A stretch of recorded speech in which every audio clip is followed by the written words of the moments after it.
Welcome, everyone, to the special session of the 2023 Indeed International Policy and Practitioners Forum, looking at how we can improve evidence-based evaluation and evidence-based policy and practice. We have the distinct pleasure of having with us today Michael Quinn Patton, who has been one of the pioneering innovators in the field of evaluation over decades.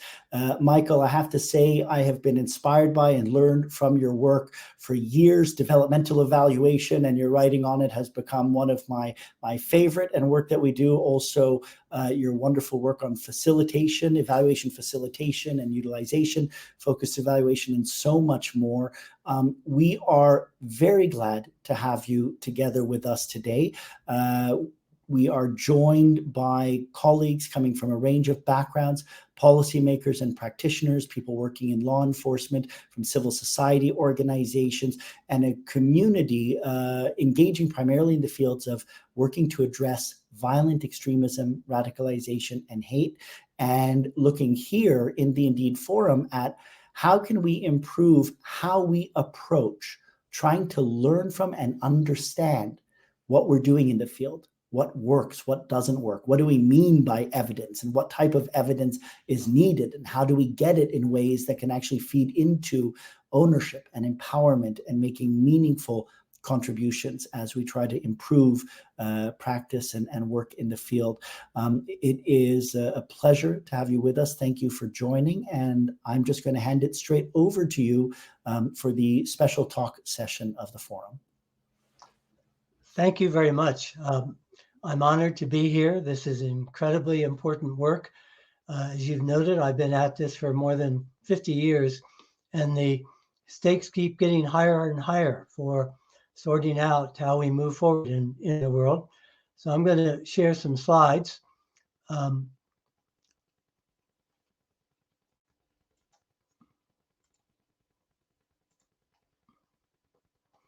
And share with you some of my thoughts about these issues and what it takes to make sense of and act on evidence. And basically what I'll be arguing is that from my experience, getting evidence is less the problem than making sense of evidence. We have a great deal of evidence in virtually every arena that is not well used, not well understood, and that my work for 50 years on getting evaluations used points to the importance of helping people learn to make sense of data as a critical skill that is the ultimate challenge in having evidence actually make a difference. I want to begin with a classic study published in the Harvard Business Review 20 years ago, called The High Cost of Accuracy. It's a study done by Kathleen Sutcliffe and Klaus Weber, in which they compared organizations that had begun strategic planning, and that they had one set of organizations that were putting a great deal of resources into getting more data and more accurate data, and the other group of companies that were committed instead to spend more time with the data they had, trying to figure out what it meant. And they followed these two sets of organizations over time. And they concluded that, quote, the way senior executives interpret their business environment is more important for performance than how accurately they know their environment. Now, both sets of organizations had a lot of data. We're talking about where to put time and resources on the margin. They further concluded that it is a waste of resources to spend a lot of money increasing the marginal accuracy of data available to senior executives compared to the value of enhancing their capacity to interpret whatever data they have. Executives were more limited by a lack of capacity to make sense of data than by inadequate or inaccurate data. In essence, they found that what they called interpretive capacity or shared mindsets distinguished high performance more than data quality and accuracy. And so the challenge of helping people interpret data, we have a great deal of expertise in measurement and design and gathering data and analyzing it. But the challenges of sense making, as a teacher, I have found the hardest thing to help students learn is how to move from data to sense making, meaning making, and judgment. Another example of this kind of challenge is in the work on big data. And here again, Harvard Business Review study that looked at big data, how it's actually used in organizations, and said good data won't guarantee good decisions. They write, global businesses have entered a new era of decision making. The ability to gather, store, access, and analyze data has grown exponentially. But for all the breathless promises about the return on investment in big data, companies face a challenge. Investments in analytics can be useless, even harmful, unless employees can incorporate that data into complex decision making. They go on to say, our research offers a succinct warning to managers. At this very moment, there's an odds-on chance that someone in your organization is making a poor decision on the basis of information that was enormously expensive to collect. They generate a typology of kinds of interpreters of data. One group they call the unquestioning empiricists, who really focus in on the analysis. Another group they called the visceral decision makers, who trust their gut more than data. And then they had a group they called the informed skeptics, who balance data and judgment. These employees, they said, are best equipped to make good decisions. They balance judgment and analysis, possess strong and analytic skills, listen to others' opinions, but are willing to dissent. They're the kind of data-savvy workers every company should try to cultivate. In their own work, looking at a number of companies, they found that on average, about just under 20% of the employees were visceral decision makers. 43% were unquestioning empiricists who just got into the data and thought they knew what it meant. And the informed skeptics that they value were in the middle group. And they conclude big data, no matter how comprehensive or well analyzed, needs to be complemented by big judgment. What this takes us to is the importance of the thinking process involved. I had the opportunity to visit the artificial intelligence lab at the Wright-Patterson Air Force Base outside of Dayton, Ohio, where they are trying to study and simulate in computer programs the thinking of great military minds and strategists, of great psychotherapists, of great architects, of great lawyers in different fields, to figure out how do people who are recognized as the astute thinkers in a field, as the great contributors, thought leaders, how do they do what they do? And what they found was that these great thought leaders, as they did case studies of them, these great thought leaders did not come with predetermined answers or a set of predetermined knowledge. What they were especially skilled at was situation recognition. They had frameworks to make sense of the world, to make sense of data, to contextualize what was going on, and that the answers that they generated came out of this deep situation recognition and understanding of how to make sense of what a situation was. This is a version of what's sometimes called deep contextual intelligence or deep contextual thinking, to be able to recognize what the situation is that the evidence applies to, and how to apply evidence situationally. Elinor Ostrom, the 2009 Nobel Prize in Economics, emphasized the importance of context in interpreting data. She wrote, individual behavior is strongly affected by the context in which interactions take place rather than simply a result of individual differences. This means that there are no best practices. That language, that insidious language of best practices, is a shallow form of thinking, because it would suggest that we had tested all possibilities and that one was that context didn't matter. if something's best, context doesn't matter, but context always matters. And so evidence-based practices, better practices, promising practices, there are bad practices, really bad practices, really, really bad practices, but no best practices. And the appropriate evaluation question is not just does it work, but the more nuanced question, what works for whom, in what ways, under what conditions, with what results, in what context? A deeper thinking inquiry into the nature of evidence. This becomes increasingly important as we recognize the connection between patterns and individuality or particularity. The worldwide highly prestigious Mayo Clinic has a Center for Individualized Medicine in which you can use general data to interpret your individual data. And each of us is our own interrupted time series designed for health studies. And in that regard, being able to think deeply, make sense of data, really was highlighted in a special issue of the American Statistician that some of you no doubt have seen.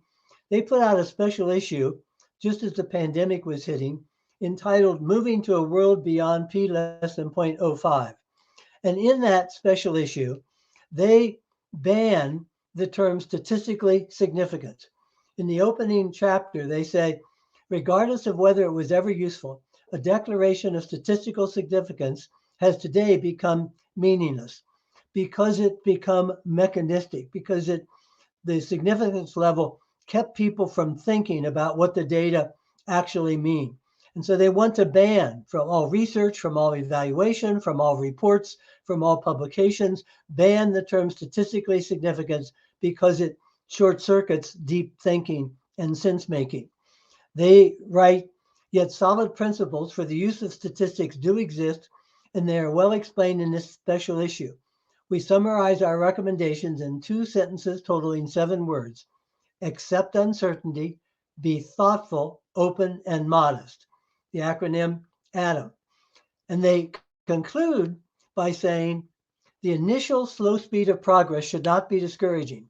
That is how all broad-based social movements move forward, and we should be playing the long game. But the ball is rolling downhill. The current generation is inspired and impatient to carry this forward. Now remember, these are statisticians talking. So let's do it. Let's move beyond, quote, statistically significant, unquote, even if upheaval and disruption are inevitable for the time being. It's worth it. In a world beyond P less than 0.05, by breaking free from the bonds of statistical significance, statistics in science and policy will become more significant than ever. They're trying to get people to think, accept uncertainty, be thoughtful, be open, be modest, to think deeply about what the data mean, to emphasize substantive significance rather than mechanistic statistical significance. And so evaluation is involved in that kind of thinking. Michael Scriven suggested that evaluation is a transdiscipline, like philosophy and statistics. Evaluation science is necessary for all the other sciences because evaluative thinking is core to all scientific and policy inquiries. Which brings us to the important historical work of Hannah Arendt, who is back in the news these days because of her studies of the Holocaust. She observed the trials, she interviewed senior Nazi officials, and she came up with the phrase, the banality of evil, and suggested that what was going on was not a grand buy-in to the Nazi approach, but a clueless, unthinking approach to it. She had herself escaped Germany just before it became impossible to get out. She devoted much of her life to studying how the Holocaust had happened and the opposite democracy. And she believed that thinking rigorously in public deliberations and acting democratically were intertwined. Totalitarianism, she wrote, is built on and sustained by deceit and thought control. In order to resist efforts by the powerful to deceive and control thinking, Arendt believed that people needed to learn to think. Her teaching assistant was Elizabeth Minnick, who is a colleague who I've known for many years. And 3 years ago, she came out with a book updating Hannah Arendt's work that she called The Evil of Banality. Turned the phrase the banality of evil around and looked at the evil banality, subtitled On the Life and Death Importance of Thinking. And in this important work, she goes into great depth about the way in which our work in many fields becomes routine and mechanistic and keeps us from thinking. She especially paid attention to the notion that thoughtlessness disables the conscience. With the mind disengaged and conscience disabled, it becomes possible for otherwise decent people to participate in systematized, extensive evils. She concluded that any education that fails to awaken, practice, support, and prioritize thinking, this most basic of human capacities, fails where it matters most. She went on to say, banality and evaluation is thoughtless compliance with bureaucratic and funding accountability requirements. Banality and evaluation, as in other arenas, manifests as a fundamental failure to think. Treating evaluation as routine, following the procedures, doing what's required, making it bureaucratic, making it a compliance activity. I was with an organization just a week ago, providing technical assistance. And it was clear that this very important international agency is driven by a compliance mentality, doing what they're supposed to do, bottom line accountability, least common denominator, and thoughtfulness and creativity are discouraged. Follow the rules, get the paperwork done, make it a compliance activity. She goes on to talk about the banality of goodness. So the banality of evil is pretty straightforward, but when I first read her discussion of banality of goodness, I found it quite jarring. It's all the more unsettling and profound and ultimately enlightening for that very reason. How can doing good be banal? To seriously ponder this question and understand the answer is to enter into what Minnick means by, quote, the life and death importance of thinking, close quote. She writes, purposely doing good can itself become unthinking, mindless, no more than a sop to conscience, a prop for conventionally defined self-esteem, a way of passing boring time on or earning points for some other purpose we have in mind. Getting into college, preparing to run for the school board, being thought to be good by our neighbors, seeking compliments from our co-religious colleagues, getting out of the house when retired. Certainly admirable things may be done as a result of all sorts of motivations, but that is no protection against banal conventionality, mindlessness. Even dramatic, intensive goodness can be motivated by a kind of reflex notion of heroism that is entirely conventional. It is then a matter of luck for the recipients of such acts as for the one acting, whether what is done thoughtlessly or done to turn out to help or hurt. Unthinking obedience, she continues, to or use of good conventions in decent enough time is evidently less frightening than when mindless conventionality enables massive evils. But thoughtlessness, any mindlessness, taking us through life on autopilot, puts us at serious risk of colluding and perhaps worse, colluding with the larger systems that shape our worlds, if as when they once again go wrong. The mystery really is not how so many good Germans could have become Nazis, nor how so many good Christians could have become slaveholders, or good Arab slave traders, or how many good parents could send their businesses overseas to profit from the virtually, sometimes actually enslaved labor of other people's children.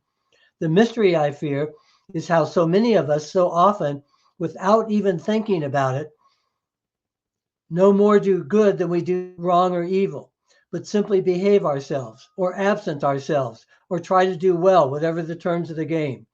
We do not even choose. We simply reach into our grab bag of conventions, of process concepts, and follow the one that seems most familiar, most likely apt to be approved by the people who care about or supervise us. So we just keep walking, pay no attention, do not remember, do not feel, as is rightly said, called upon to do something. Realities call out to us, we do not hear. This can be the case even when we are doing something because we think it good. Anything can be done thoughtlessly. Anything can be done thoughtlessly. I see a lot of evaluation that is done thoughtlessly. The commissioning of evaluation, the terms of reference, the contracts, the rote midterm and into project requirements for evaluation that doesn't look at when data are needed, how decisions are made. The evaluation is often out of sync with decision making and budgeting and is done according to some pro forma, prescriptive, predetermined timelines. In utilization-focused evaluation, we've looked over the years about the need to have the data connected to actual phases of decision making. A rule in contract compliance is to deliver the report on time, the date specified in the contract. The utilization-focused evaluation principle is to target delivery of findings to be timely and useful for informing decisions and learning opportunities, monitor situational developments that may affect timeliness, be constantly thinking about what makes sense in what we do, how we do it, and when we do it. And so we find ourselves in this world where truth and post-truth are in battle with each other. The term post-truth was the 2016 word of the year by the Oxford Dictionaries. They defined it as relating to or denoting circumstances in which objective facts are less influential in shaping public opinion than appeals to emotion and personal belief. And so we are all part of this global struggle between facts, evidence, truth, data, reality, and thinking versus post-truth, fake news, alternative facts, make-believe, groupthink, and distortions, and figuring out how to navigate in this difficult terrain where people are lined up to be told what they want to hear instead of being open to being told the truth, where we have this conflict between the political and the scientific. In the March for Science in the United States, one of the most common signs was Make America Think Again. In Nobel laureates, as they make their acceptance speeches, often emphasize the importance of thinking in science. Percy Bridgman, who won the 1946 Nobel Prize in Chemistry, asked about how he did what he did, what his method was, and he said, quote, "There is no scientific method as such, but the vital feature of the scientist's procedures has been merely to do his utmost with his mind, no holds barred." The great Carl Sagan said science is a way of thinking much more than it is a body of knowledge. Picked up by Neil deGrasse Tyson, who's taken the mantle as a cosmologist, and says, "You've never seen me debate anybody on anything, ever. My investment of time as an educator, in my judgment, is best served teaching people how to think about the world around them. Teach them how to pose a question, how to judge whether one thing is true versus another." And that's our challenge, getting people not to just believe that evidence is important, but that they know how to make sense of it. Michael Scriven, who we lost in August, our great thought pioneers, helped create the field of evaluation, wrote a book about reasoning. And he opens that book by saying, "Reasoning is the only ability that makes it possible for humans to rule the earth or to ruin it.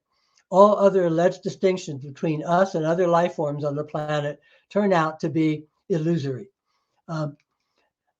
I did a book with Elizabeth Minnick on what we called thought work, subtitled Thinking, Action, and the Fate of the World, in which we looked at different kinds of thinking and the importance of being prepared to think.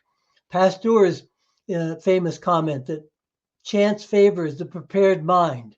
Deep learning involves a mindfulness and intention to take in evidence and interpret thoughtfully. So rigorous evaluative thinking includes systems thinking, strategic thinking, design thinking, complexity thinking, scientific thinking, mixed methods thinking, principles-driven thinking, innovation-focused thinking, impact thinking, but thinking.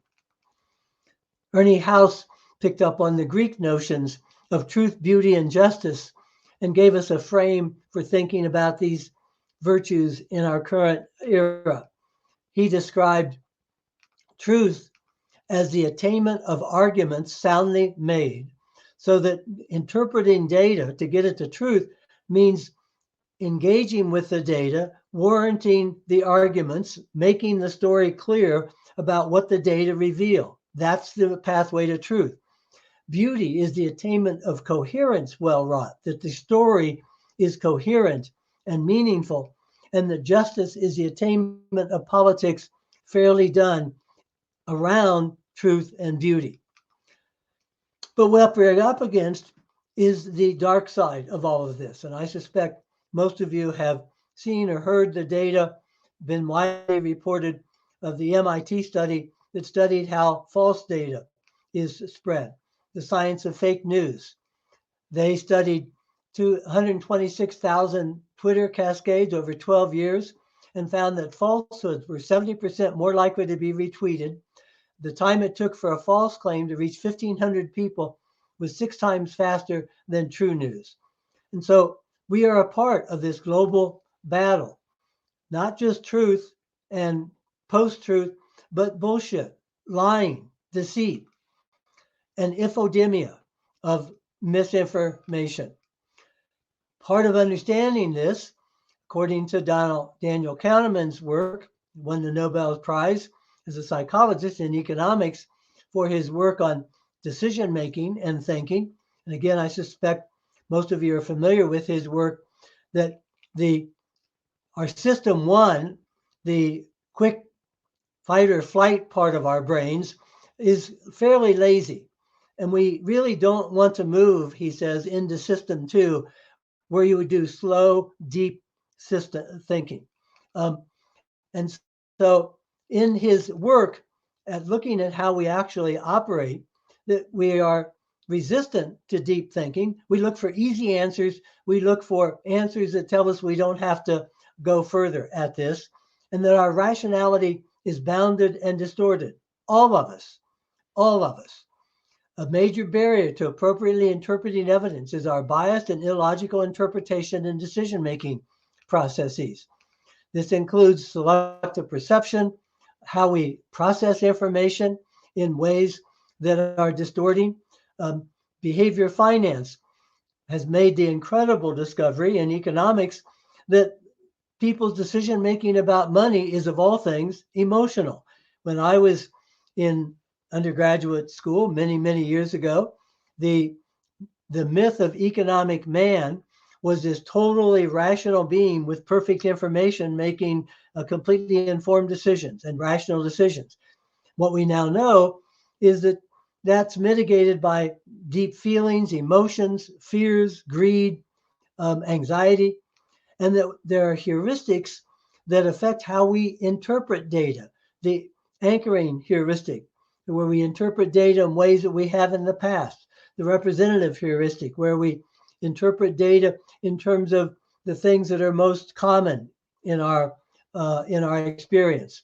And so this builds on work from another Nobel Prize winner, social scientist Herbert Simon, for his pioneering research into the decision-making process around satisficing, that we can't know all the possibilities. We can't have perfect information. We don't even optimize, much less maximize.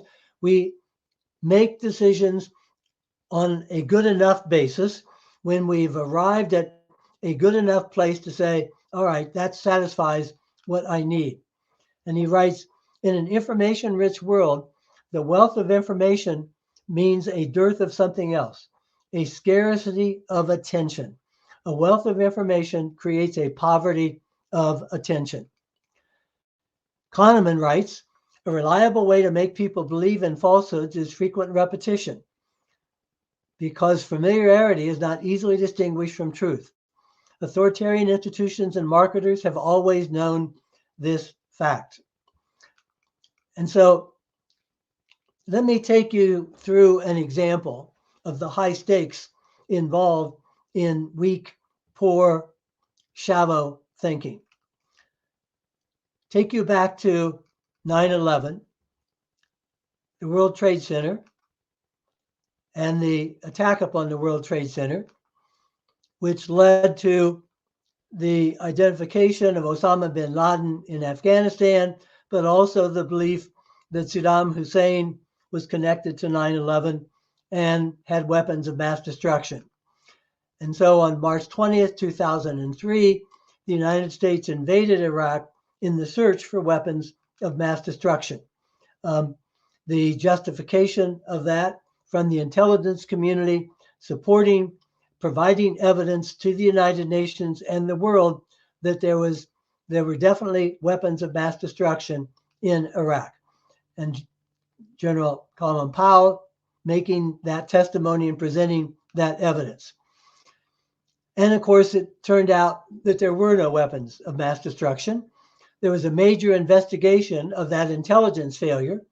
The Commission on the Intelligence Capabilities of the United States regarding weapons of mass destruction concluded that the intelligence community was dead wrong in almost all of its pre-war judgments about Iraq's weapons of mass destruction.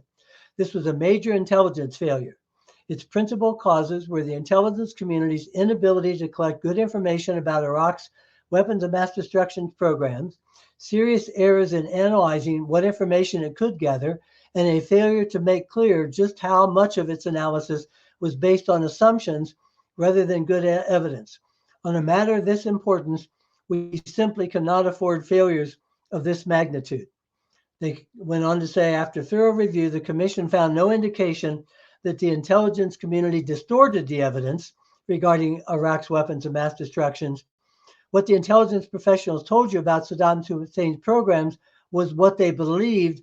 They were simply wrong. They talk about this as if the problem was inadequate evidence. But in fact, the intelligence community itself concluded that it was an inadequate interpretation. They assembled, deeply depressed from their failure and deeply embarrassed, senior intelligence analysts got together at Ohio State University and tried to figure out how they had gotten it so wrong. And they concluded that the making inferences from the available data and determining the best explanation for uncertainty, contradictory, or incomplete data required a more thorough and systematic analysis than they had done, that they had engaged in shallow, simple analysis, and instead they created what they called the rigor attribute model, where rigor is understood by assessing the contextual sufficiency of the analytic process, and a cognitive systems approach that focuses on the thinking process and making sense of the evidence. The rigor attribute model then identified the need for hypothesis exploration, the extent to which multiple hypotheses are considered in explaining data. In a low rigor process, there is minimal weighing of alternatives. Information validation that details the level at which information sources are corroborated and cross-validated.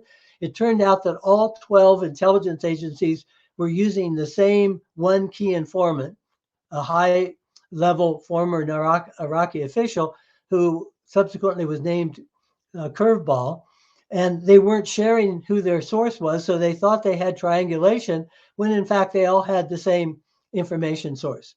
Stance analysis is the evaluation of data with the goal of identifying the stance or perspective of the source and placing it in the broader context of understanding. Sensitivity analysis, the extent to which the analyst considers and understands the assumptions and limitations of the analysis.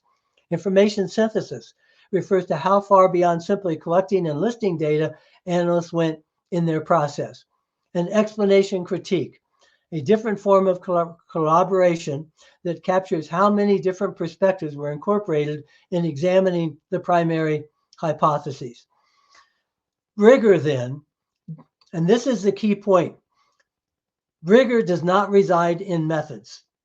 Randomized controlled trials are not inherently rigorous, more rigorous than case studies or anything else. Methods and measures are simply tools. Rigor resides in thinking. Methods do not ensure rigor. A research design does not ensure rigor. Analytical techniques and procedures do not ensure rigor. Rigor resides in, depends on, and is manifest in rigorous thinking about everything, including methods and analysis. The thread that runs through this rumination is the importance of intellectual rigor. There are no simple formulas or clear-cut rules about how to do a credible, high-quality analysis. The task is to do one's best to make sense of things. And so this carries through catching up with what happened in Iraq after the invasion and the subsequent development. There was a 10-year review of Iraq's development aid, not the military aid, in which they captured lessons from that development and came up with seven major lessons. They identify all of the mistakes made culturally, politically. The American military and State Department didn't understand Iraq, that they didn't understand the cultural, religious, political, historical conditions. And they go through actually in the report showing that the understanding of what was going on, the deep assumptions that Iraqis were going to welcome the invasion with open arms, the general lack of understanding of context, and then their overall conclusion, the lesson they take, is that they needed better planning. Plan in advance, plan comprehensive and in an integrated fashion, and have backup plans ready to go. As Secretary of Defense Leon Panetta noted, in the Iraq program's early phases revealed a lack of thought with regard to planning. Now, from my point of view, that's a classic example of not thinking. What they've done is fall back on the default position of analysts to say, well, we need better planning. Better planning was not going to help them, given the deep assumptions that were wrong, the general unappreciation of what was going on. And so a default recommendation and lesson to plan better is an example of the banality of good, of doing something that people associate with good, but that in fact is not following the data. You can't look at that report, in my view, look at all the mistakes that were made, all the ignorance, the hubris, and say, well, we just need better planning. And so as Hegel famously said, we learn from history that we do not learn from history. So what Hannah Arendt suggested was that she proposed, the final writing she did, that people needed to learn to think by practicing thinking. She wrote a book on 8 exercises in political thought, in which she said experience in thinking can be won, like all experience, in doing something only through practice, through exercises. Arendt thought it important to help people learn to think conceptually, to discover the real origins of original concepts in order to distill from them anew their original spirit, which has so sadly evaporated from the very keywords of political language, such as freedom and justice, authority and reason, responsibility and virtue, power and glory, leaving behind empty shells. So let me close by suggesting the ways in which evaluation itself needs to engage in some thinking transformations. We need, in the face of the complexities of our global challenges that you've been discussing, move from project thinking. We say evaluation grew up in the projects. We have a project mentality.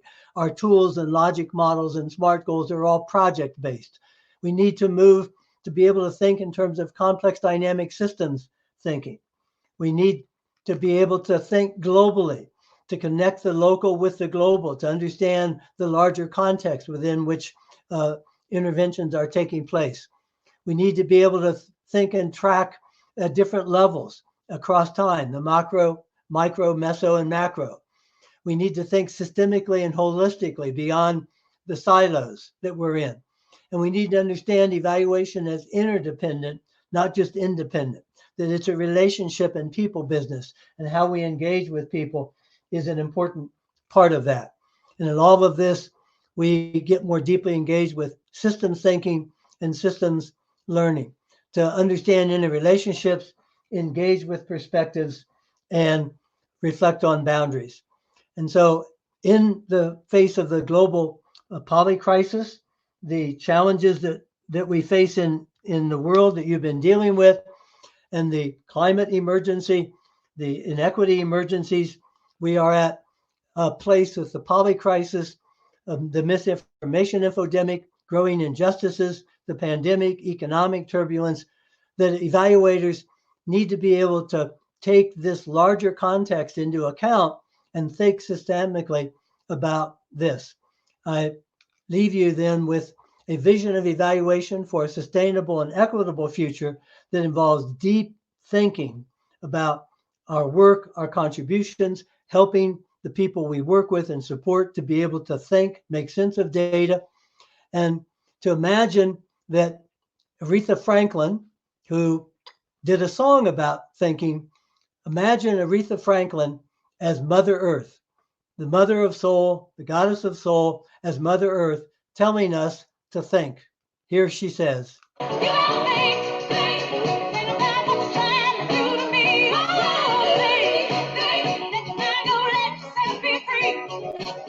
walk around everything, playing games, taking scores, trying to make other people lose their mind. Well, therefore you don't lose your mind. Think about what they're trying to do to me. Think, but you're not gonna let yourself be free. You need me, and I need you. Without each other, ain't nothing even can do. Think about it, baby.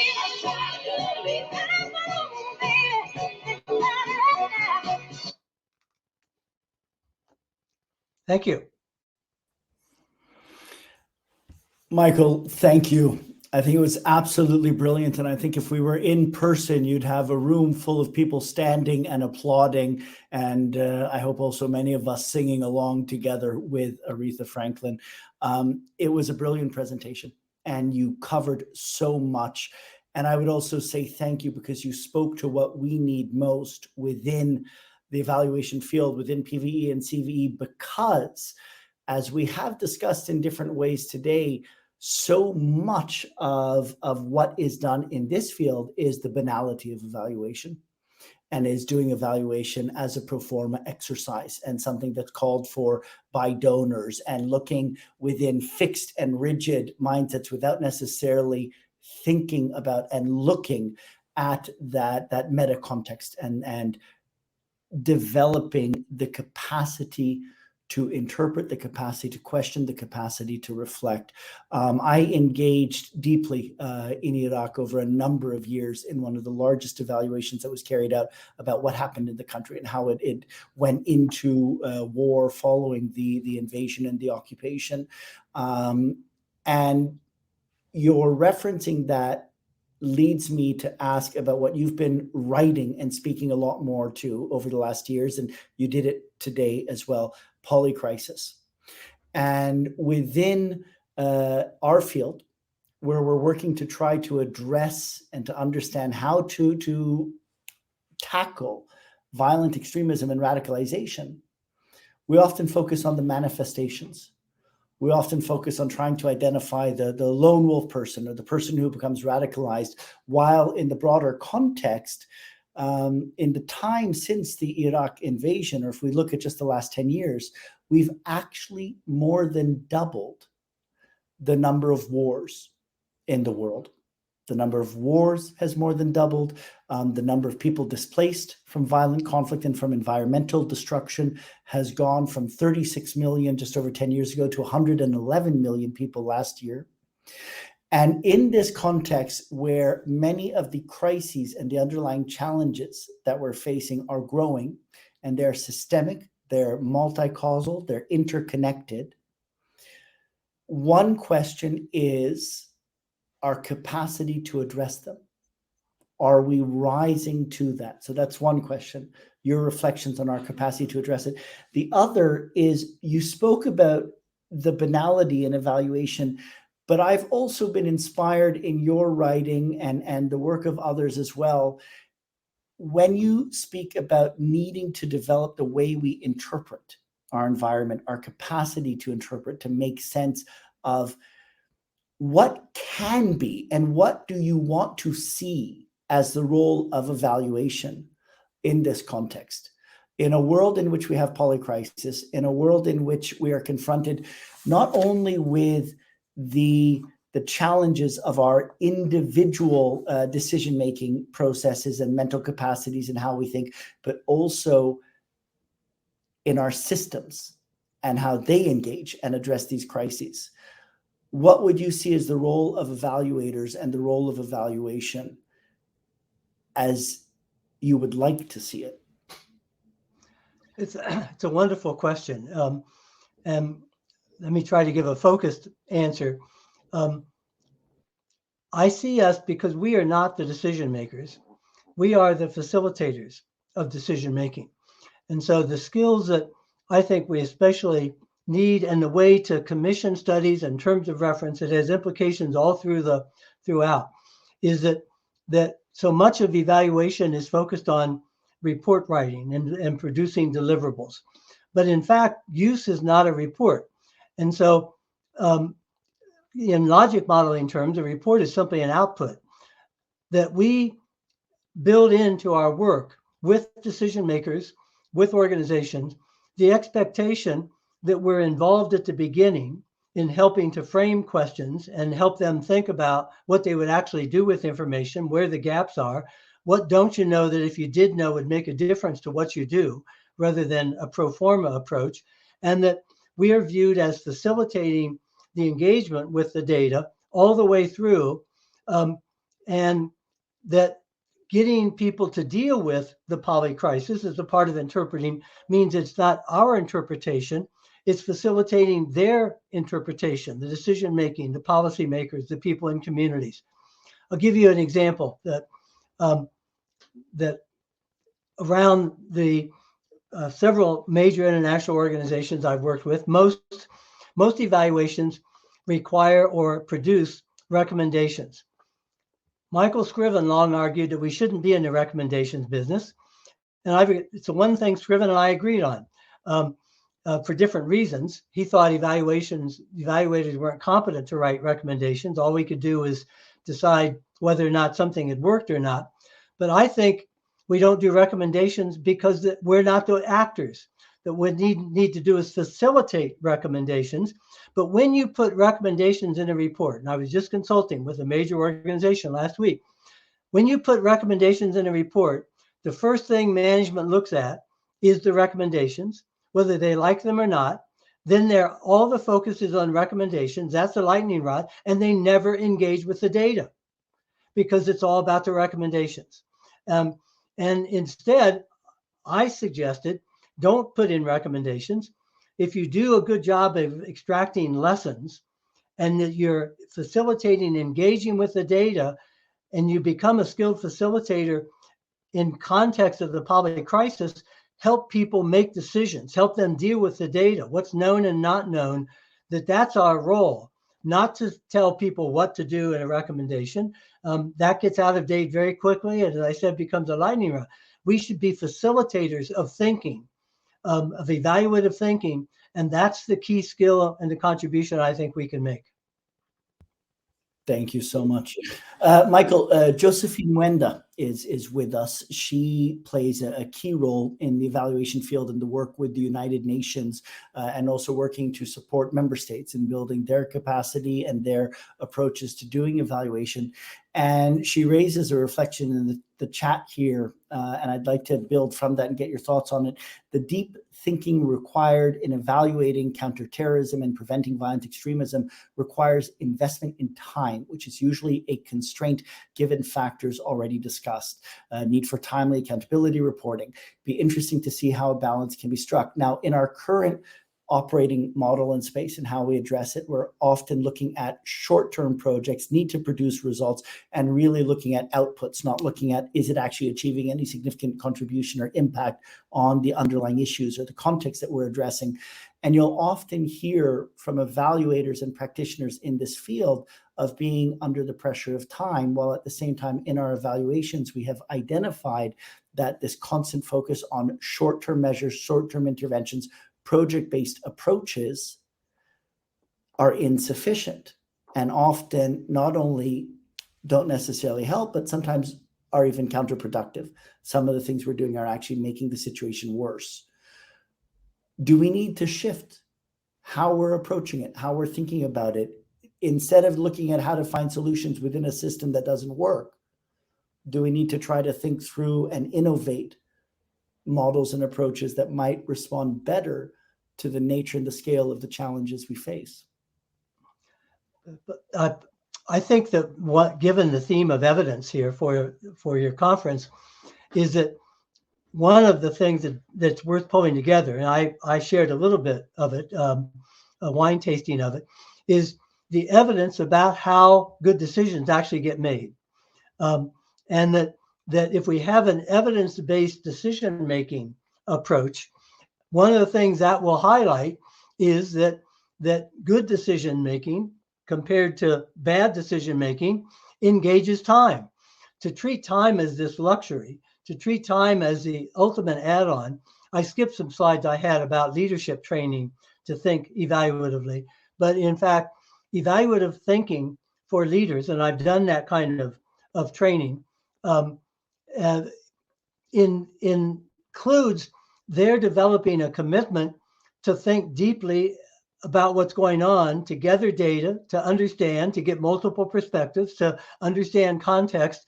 And when I work with leaders and talk about, let's put together a frame of reference for your job as a leader, they virtually always exclude from that initial list thinking deeply.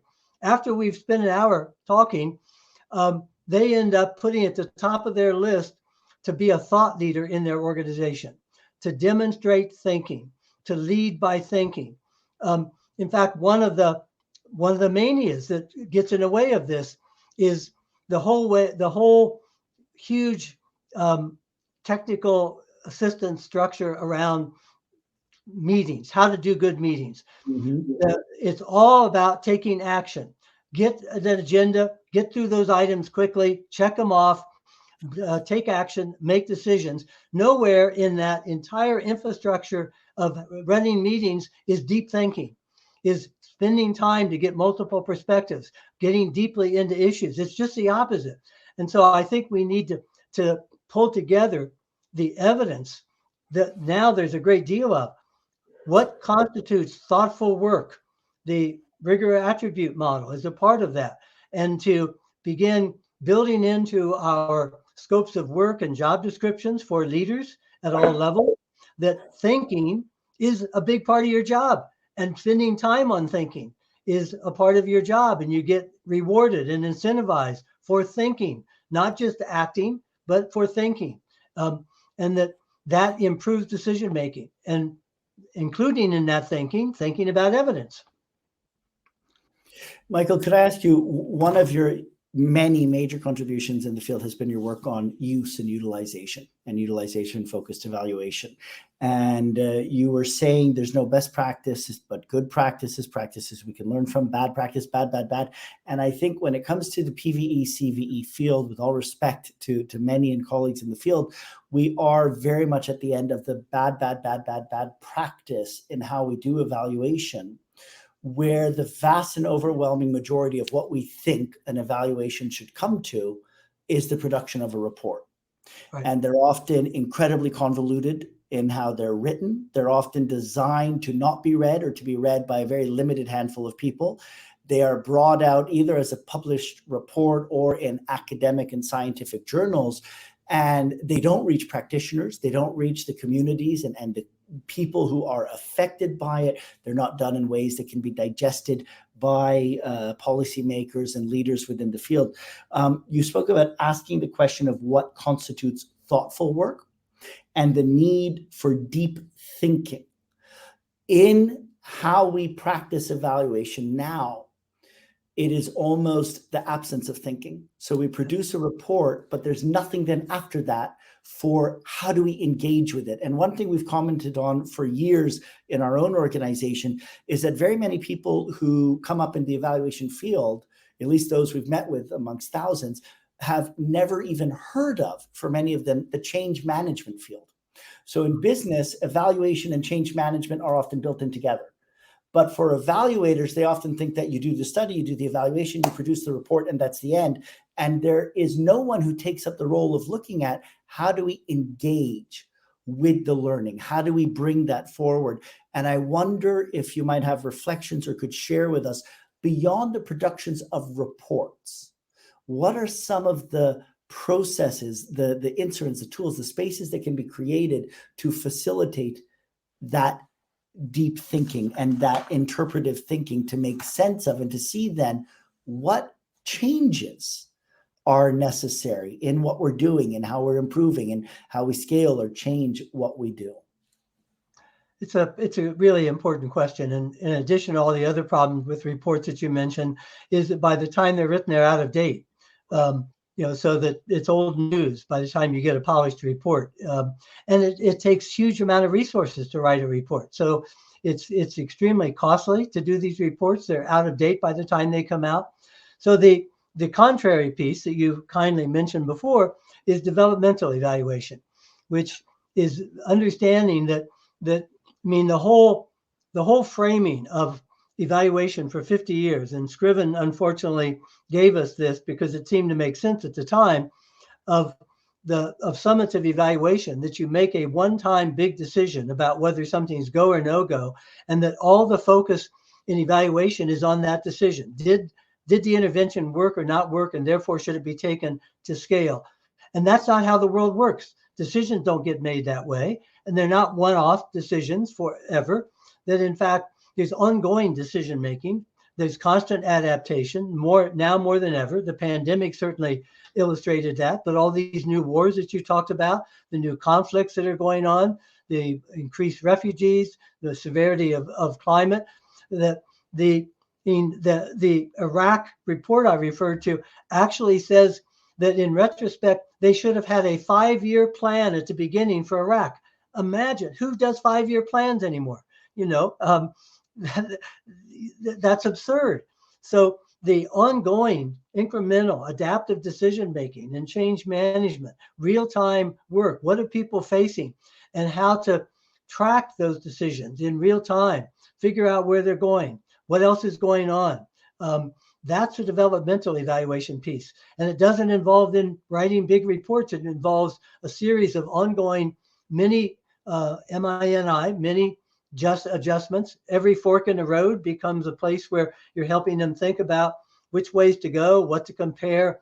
And it builds evaluation thinking into a way of doing business, instead of saying, well, at the end of 3 years, we'll think evaluatively about a report. No, evaluative thinking becomes part of the culture, part of the way of leading, and it's ongoing, embedded in the culture of effective organizations.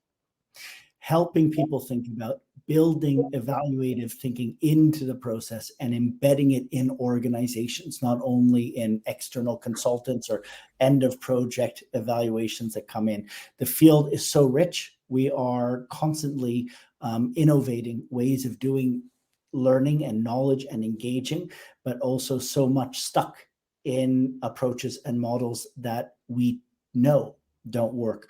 I would love to continue discussing with you for hours, but I want to say thank you for your presentation, for your speech, for what you have shared with us for the Indeed Forum today. And just as much or even more to say thank you for your work of a lifetime and what you have done over decades. You are an inspiration to many of us, and you are helping us to work towards that role that evaluation can play in helping us to look at how to approach thinking and the thinking we need to truly be a meaningful part of addressing the polycrisis that we are in our world today. Thank you very much for what you've shared with us, and thank you for all you do. Thank you for having me.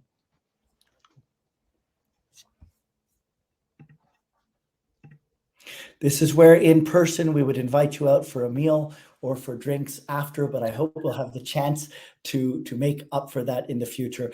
I want to say thank you to everyone who has been with us through all of the sessions today, from the opening of the forum to the key panel, the different sessions we had in the later afternoon, and now this wonderful opportunity for the special talk together with Michael Quinn-Patton.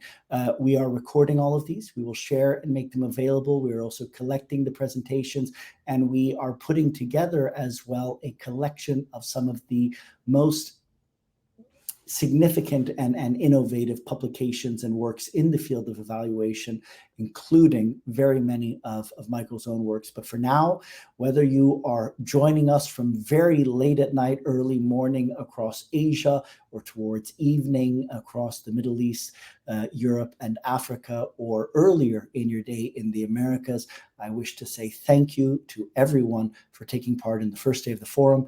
We look forward to seeing you with us tomorrow. Thank you very much.